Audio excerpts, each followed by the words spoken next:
Hello and welcome back to another FPL team selection video. This week we are looking ahead to game week 8 and once again we are starting to build up the transfers after wildcarding in game week 6. So obviously if you have been keeping up with the team selection videos, in game week 6 straight after the wildcard we had a pretty poor week. We've managed to recover it in game week 7 with a pretty decent week with 58 points, and we've managed to climb back up the ranks, kind of making up what I lost in game week 6. Obviously game week 5 we're sitting about 700k, dropped down to about 1.8 million in game week 6. We've managed to climb back up to 1.1 million, which hopefully once again we can climb back into the top of a million in game week 8. So looking back at game week 7, we obviously just had an international break, so I'm trying to actually remember how everyone's got on, but we do have our players and points on screen. Of course, Saka was the obvious one who done really well. If you captained him, very well done. Unfortunately I captained Haaland, who ended up picking up a 2-pointer, but still having Saka for that 16-pointer is very nice, considering a lot of people kind of have sold him off for Palmer after he scored his 4 goals against, I can't actually remember, I think it was Brighton he scored it against. Again, however, it was a game week where we were kind of carried by maybe 3 or 4 players. You know, there's again a lot of 2-pointers, a lot of 3-pointers in there. Obviously the defence not really doing too great. Trent was nice with the 8-pointer. I can't actually remember if he picked up an assist or not, but obviously done quite well, quite happy with that. Flecken, Gabriel, Porro. Lewis is decent. I don't mind a 4-pointer. It's not the end of the world. Porro and Gabriel being quite disappointing. Gabriel more specifically, obviously with Leicester and Southampton, we really expected 2 clean sheets from him, and I believe it was 2-pointers, which wasn't ideal. Into the midfield, and Buemo again scored, I believe after about 60-70 seconds, which I was very annoyed about because I did put on a bet that Brentford would score inside the first minute, and it was like 60-1 or something, and then I was like maybe 30 seconds off of it. Would have won about £200, so that would have been great, but unfortunately it didn't happen this time. But again, Brentford are keeping up their I don't know what the word is. They're keeping up their scoring within the early seconds of the game. Semenyo pretty disappointing. Rodgers pretty disappointing. 2 players that are just kind of cheap in there when they have good fixtures. You know. Not really expecting huge hauls from those guys. Wood was nice, which was great. He was one of our bench dilemmas with everyone else. And you can see with the bench, we have managed to nail it, which is nice. Obviously, if you're wanting to nitpick, Calvert-Lewin over Porro would have been the better option, but it was never really a choice between those two. But nice to see when you're picking a team that is like a lot of good players, 15 decent enough players, obviously apart from the goalkeeper.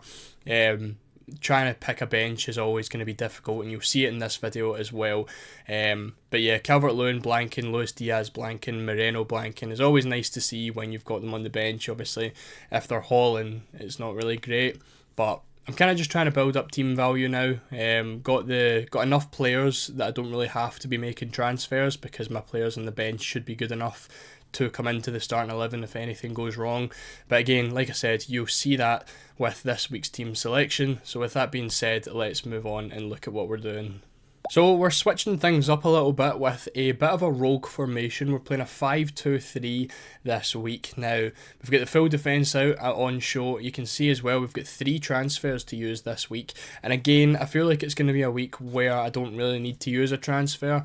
There is a couple of players I would like to get in at some point, but it's maybe something we can look at next week.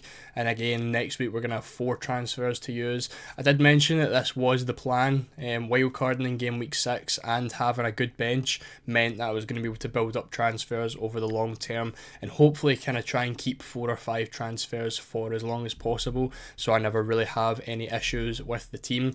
But in defence, we've obviously got Flecken in goals, you know, backed up by Valdemarsson just in case anything happens. But the defence I'm very, very comfortable with. You know, I feel like I've got one of the best defences that you can get right now. Trent, Gabriel, Porro, Lewis, potentially the best 4 defenders in the game that you could argue. Obviously all playing for different teams, so we're spreading it nicely enough. Trent, Gabriel, Porro, some of the 3 highest point scorers. Lewis, obviously a cheap option into the Man City defence, and he seems to have his position locked down, which is lovely to see.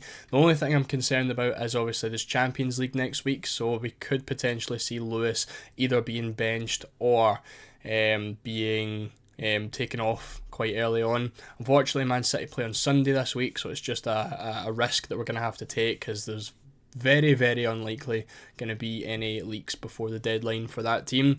Then Alex Moreno comes in for the first time. Very happy to be bringing him in.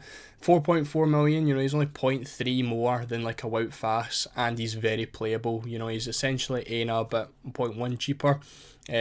Forest have been very nice defensively, and I'm backing them to keep a clean sheet against Palace this week. So hopefully we can get some more points from him. I don't think he has hauled or got really anything above 2 points since I brought him in. So hoping he can do quite well. I don't expect any attacking returns from him. That would obviously be a huge bonus, but I think there's a good chance he keeps a clean sheet this week. Now this is how it's looking in midfield. We have 3 midfielders on the bench, probably 3 midfielders that a lot of people would have considered starting. We are starting Saka and then Mbeumo against Manchester United. Now on paper, away from home against Man U, it's a difficult fixture, but they've obviously not been in the best of form, and Mbeumo's been fantastic, so I feel like he's someone I'm not really considering benching whatsoever. I think I've got him in my team. He's 100% going to be starting, because I think he's more than capable of getting something against Man U. Saka, of course, starting. Now when it comes to the bench, we do have Luis Diaz, Rodgers and Semenyo. Now Semenyo against Arsenal, he's never going to be getting that chance. He's always going to be the person who's last on the bench this week. Again, a lot of people probably transferring him out, but he's not close to a price drop, so I'm happy enough to keep him for now. I think if he nears that price drop, I'll potentially look to get him out for someone like Dwight McNeil.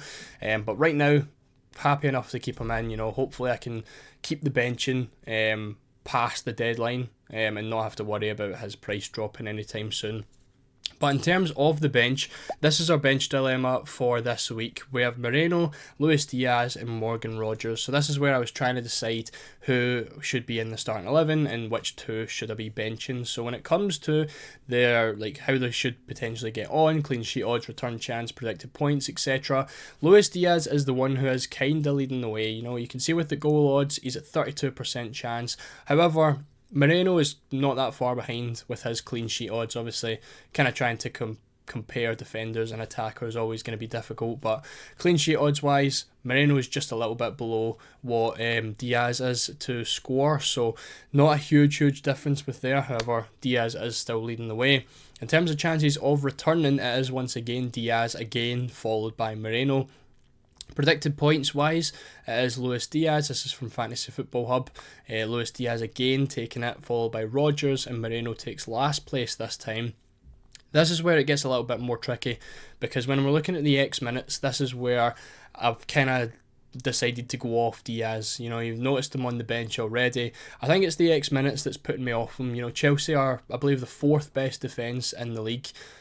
He's not really getting a ton of minutes against them, and you can see by the chances conceded down the bottom as well, they've only got 14 down the left hand side. Now when we look at the other options that we've got, of course Morgan Rodgers sitting there with 90 expected minutes, which is a lot more promising, and then Moreno's sitting at 79, which is still pretty decent, especially for a defender. Obviously if they're keeping a clean sheet at that point, then we could potentially bank it early on.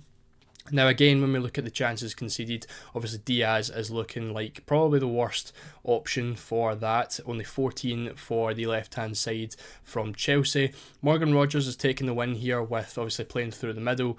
Fulham have conceded 34 chances down the middle, which isn't actually that much. You consider Chelsea to be one of the better defences, and they've conceded more chances down the middle than what Fulham have. So I think it's a week where Rodgers could potentially blank and Diaz could potentially blank. Now I spoke about backing Moreno for the clean sheet, and I think he could do quite well. Again, like I said, Diaz is the one taking it for the goal odds, the predicted points, the return chance, but the minutes aren't great, and he's against a decent enough defence where they don't concede many chances down his side, so that's what puts me off Diaz. The thing with Rodgers, he has the X minutes and he has the chances conceded, but he doesn't really have the odds for everything else. He's only got a 21% chance of scoring. He's got less of a return chance than Moreno does, which is the reason why we are picking Alex Moreno to play this week, because he's got the minutes, he's got a decent chance of returning, and he has a pretty high clean sheet odds at 29% for Forest as well. So Moreno's the one taking it, and Luis Diaz and Rodgers